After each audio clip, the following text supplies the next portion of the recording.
وہ ادارہ جس نے آئین بنایا وہی ادارہ اگر آئین کی خلاف ورزی کرے گا تو اس سے بڑی ٹریجڈی قائد اعظم کے پاکستان کے ساتھ کیا ہو سکتی ہے. اس لیے میں تو صرف ہاتھ جوڑ سکتا ہوں اور اپنے سیاسی مفادات کے لیے الیکشن کو آگے نہ لے کے جائیں، ورنہ پھر آنے والے وقت میں میرے جیسے لوگ جو ہے نا وہ آپ کا نام اسی طرح لیں گے جس طرح کہ ہم پرویز مشرف کا نام لیتے ہیں. اور یہ بالکل کمپرومائز ہو چکی ہے اور ان کی انٹینشن جو ہے وہ نہ تو الیکشن کرانے کی، بالکل یہ لفظ انہوں نے مجھے بولا کہ انہوں نے ان کو تن کے رکھ دینا ہے. آصف علی زرداری نے کس طرح ایک جو ہے وہ دہشت گرد تنظیم کو عمران خان کی ہیڈ منی دی ہے. السلام علیکم ناظرین، welcome to my show hit list by Amjad Chaudhry. آج کی ہٹ لسٹ میں ہم بات کریں گے پنجاب کے الیکشن اور خیبر پختونخوا کے الیکشن،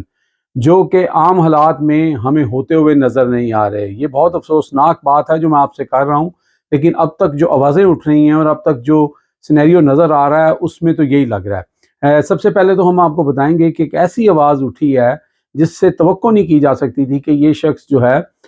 وہ الیکشن کے حق میں ایک دم سے بول پڑے گا اور بڑا سخت بولے گا. جی ہاں، میں یہاں پہ بات کر رہا ہوں سینئر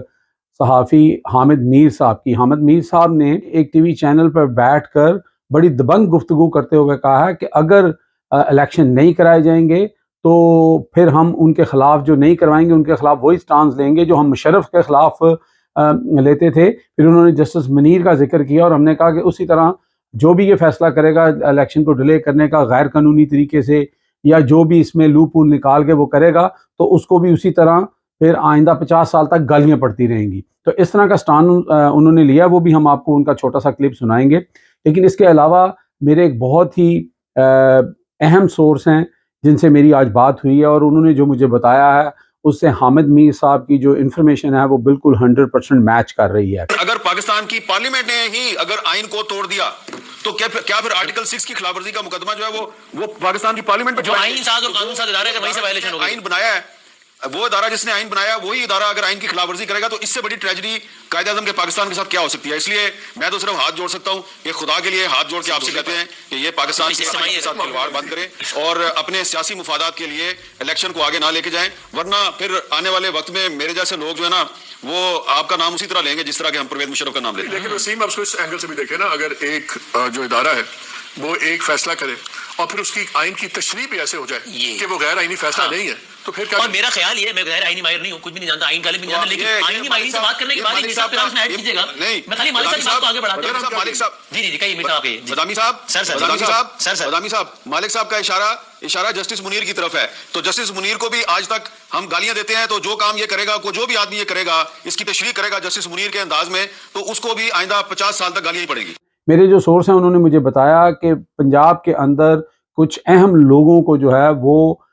کچھ ٹاسک دیے جا رہے ہیں. ان سے پوچھا جا رہا ہے کہ ہمیں آپ پنجاب کے اندر اور خیبر پختونخوا کے اندر نیب کے آفیسرز، آئی جی اور کمشنر اور اس طرح کے بندے ڈھونڈ کے دیں. جو وہ لفظ نہیں میں یوز کرنا چاہتا جیسے یوتھ کے بارے میں یوز ہوتا ہے، جیسے عمران کے ساتھ ایک لفظ ملا کے یوز ہوتا ہے، غلط بات کرتے ہیں. اسی طرح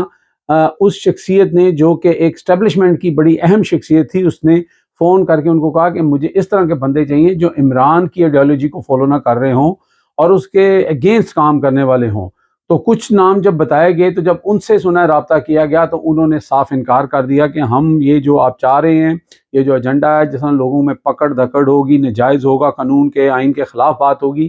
ہم اس میں پارٹیسپیٹ نہیں کریں گے. لوگوں نے معذرت کر لی، یعنی وہ سی ایس ایس آفیسر، وہ بیوروکریسی کے جو آفیسرز ہیں جن کو یہ ہائر کر کے یہ کام کروانا چاہتے ہیں، ان میں سے بہت ساروں نے انکار کر دیا ہے. تو یہ صاف ظاہر ہو رہا ہے کہ اس وقت جو یہ گورنمنٹ آئی ہے پنجاب کے اندر اور اسی طرح کا ماحول وہ بنانا چاہتے ہیں خیبر پختونخوا کے اندر، اور یہ بالکل کمپرومائز ہو چکی ہے. اور ان کی انٹینشن جو ہے وہ نہ تو الیکشن کرانے کی ہے، اور دوسرا سب سے بڑی انٹینشن ان کی یہ ہے کہ عمران خان اور ان کے ساتھیوں کو انہوں نے، وہ پنجابی کا لفظ کہتے ہیں نا، تن کے رکھنا ہے. یہ بالکل یہ لفظ انہوں نے مجھے بولا کہ انہوں نے ان کو تن کے رکھ دینا ہے اور ہر بندے کو یہ پکڑیں گے. اب بات یہ ہے کہ عمران خان صاحب نے آج اپنی سپیچ کی، انہوں نے بتایا 3 دفعہ انہوں نے کہا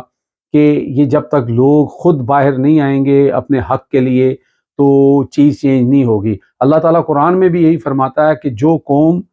اپنے لیے خود جو ہے وہ ایفرٹ نہیں کرتی یا ظلم کے خلاف نہیں بولتی، اللہ تعالیٰ بھی اس کی مدد نہیں کرتا. اب عمران خان صاحب اس سے زیادہ آپ کو کیا کہیں؟ وہ یہ کہیں کہ نکلو، توڑ پھوڑ کرو، پورا شہر بلاک کر دو اور آرٹیکل 6 لگوا کر اپنے اوپر بغاوت کا مقدمہ درج کرا رہے ہیں، حالانکہ انہوں نے کچھ نہیں کیا تو ان کے اوپر اتنے مقدمے ہو گئے ہیں۔ اسی چیز کی تاڑ میں تو وہ لوگ بیٹھے ہیں کہ عمران خان جو ہے فرسٹریٹڈ ہو کے کوئی ایسی بات کرے اور یہ گدوں کی طرح اس پر حملہ کر دیں۔ دوسرا، عمران خان کی جو جان کو خطرہ ہے، جو انہوں نے کہا ہے، اس کے اوپر شیخ رشید صاحب نے بھی بڑا دبنگ بیان دیا ہے کہ آرمی چیف اپنا بندہ میرے پاس بھیجیں، اور وہ پورے ثبوت دیتے ہیں کہ مبینہ طور پر آصف علی زرداری نے کس طرح ایک جو ہے وہ دہشت گرد تنظیم کو عمران خان کی ہیڈ منی دی ہے۔ یہ الزام عمران خان نے بھی لگایا ہے، اور یہی الزام جو ہے وہ شیخ رشید لگا رہے ہیں، اور وہ کہہ رہے ہیں کہ ان کے پاس اس کی پوری انفارمیشن موجود ہے۔ اب ایسی صورت میں عمران خان جو ہیں اس کے باوجود وہ کہہ رہے ہیں کہ میں 15-20 دن میں جب میں ٹھیک ہو جاتا ہوں تو میں ضرور نکلوں گا، میں عوام میں جاؤں گا، میں جلسے بھی کروں گا، میں لوگوں کے پاس جاؤں گا، اور شاید یہ وہی موقع ہوگا جہاں پر عمران خان کی جان کو بہت زیادہ خطرہ ہوگا۔ اللہ تعالیٰ ان کی حفاظت کرے۔ لیکن اس وقت یہ چیز جو تھی، جو لوگ تھوڑا خوش ہو رہے تھے یا سوچ رہے تھے کہ جنرل باجوہ ریٹائرڈ ہو گئے ہیں اور اب کوئی آسانیاں ہو جائیں گی اور کچھ بہتری ہو جائے گی،